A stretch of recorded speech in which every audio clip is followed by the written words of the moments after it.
చేయడం. మీరు గమనించండి, కరోనా వచ్చింది కేసీఆర్ గారు ముఖ్యమంత్రిగా ఉన్నప్పుడు. కరోనా వస్తే మనం ఎవరం కూడా అనుకోవాల జీవితంలో ఇట్లాంటి ఒక రోజు వస్తుందని. మూతికి బట్ట కట్టుకొని ఎవరింట్లో వాళ్ళే గొల్లెం పెట్టుకొని ఇంట్లో కూర్చున్నాం. ₹1 లావాదేవీలు లేవు, వ్యాపారాలు జరగలేదు. మనిషి బయటికే పోకపోతే వ్యాపారం ఎక్కడి నుంచి అవుతుంది? ప్రభుత్వానికి ఆదాయం 0 అయింది. కరోనా వచ్చినప్పుడు కేసీఆర్ గారి ప్రభుత్వంలో ఆదాయం 0 అయినా రైతు బంధు ఆగిందా? రైతు బంధు ఆగిందా? కళ్యాణ లక్ష్మి ఆగిందా? పెద్ద మనుషులకు పెన్షన్ లాగినాయా? కేసీఆర్ కిట్ లాగినాయా? బతుకమ్మ చీరలాగినాయా? ఏవి ఆగలేదు.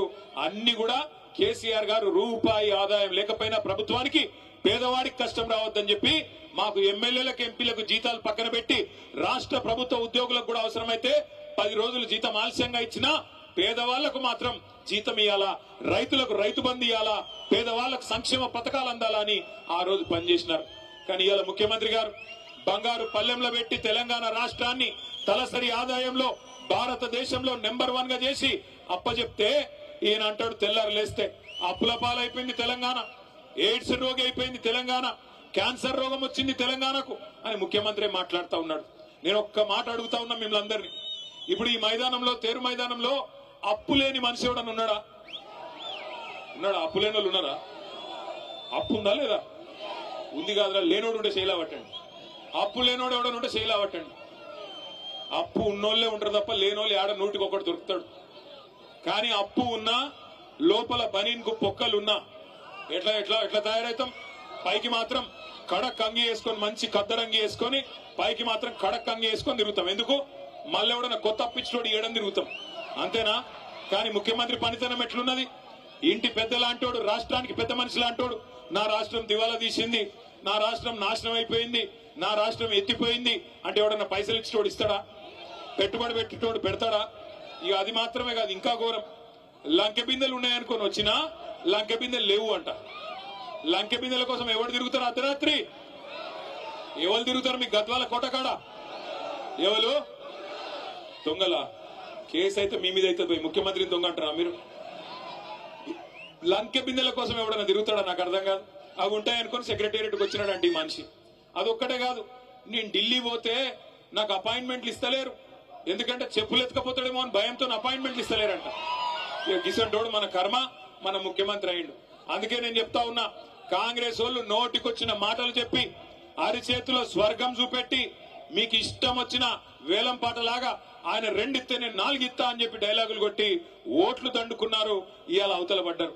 మరి మీ ఎమ్మెల్యేకి ఏం నచ్చిందో పోయి వాళ్ళతో పాటు దొంగల ముఠాలో చేరిపోయినాడు. నేను మీ అందరికీ మాటిస్తా ఉన్నా, ఖచ్చితంగా ఉప ఎన్నికలు వస్తాయి. ఉప ఎన్నికల్లో ఈ ఎమ్మెల్యే గారిని చిత్తుగా ఓడించే బాధ్యత మీరు తీసుకోవాలని చెప్పి నేను విజ్ఞప్తి చేస్తా ఉన్నా. ఇక్కడ ఉన్న ఒక గద్వాల బిడ్డనే రేపు గులాబీ అభ్యర్థిగా మీ దగ్గరకు వస్తాడు, కేసీఆర్ పంపిన సోదరుడుగా సైనికుడిగా వస్తాడు. గెలిపించాలని చెప్పి నేను కోరుతా ఉన్నా. గెలిపిస్తారా లేదా? పక్కా గెలిపిస్తారా?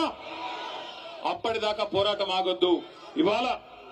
ఇవాళ మీరు దయచేసి గుర్తుపెట్టుకోండి, ఒక వర్గాన్ని కాదు అన్ని వర్గాలను ఈ ముఖ్యమంత్రి కాంగ్రెస్ పార్టీ మోసం చేసింది.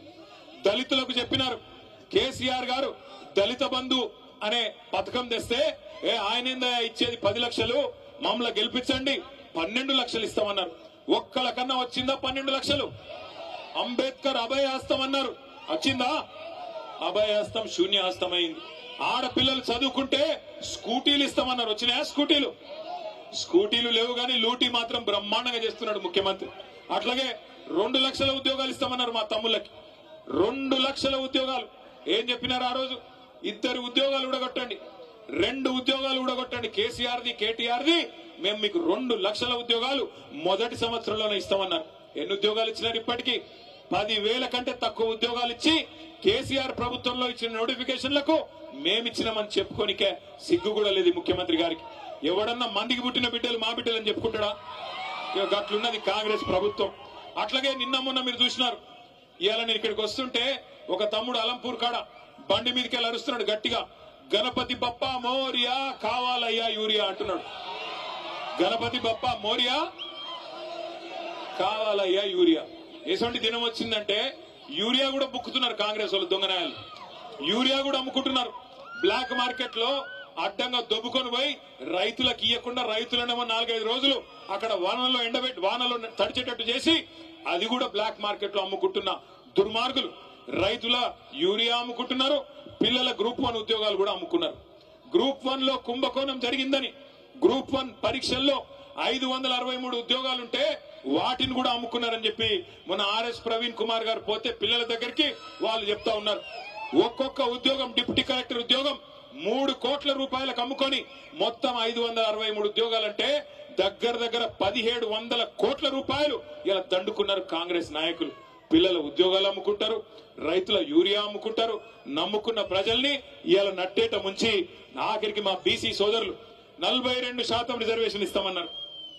42% రిజర్వేషన్ ఇస్తాం, అది కూడా చదువులో, ఉద్యోగాల్లో, గవర్నమెంట్ కాంట్రాక్టుల్లో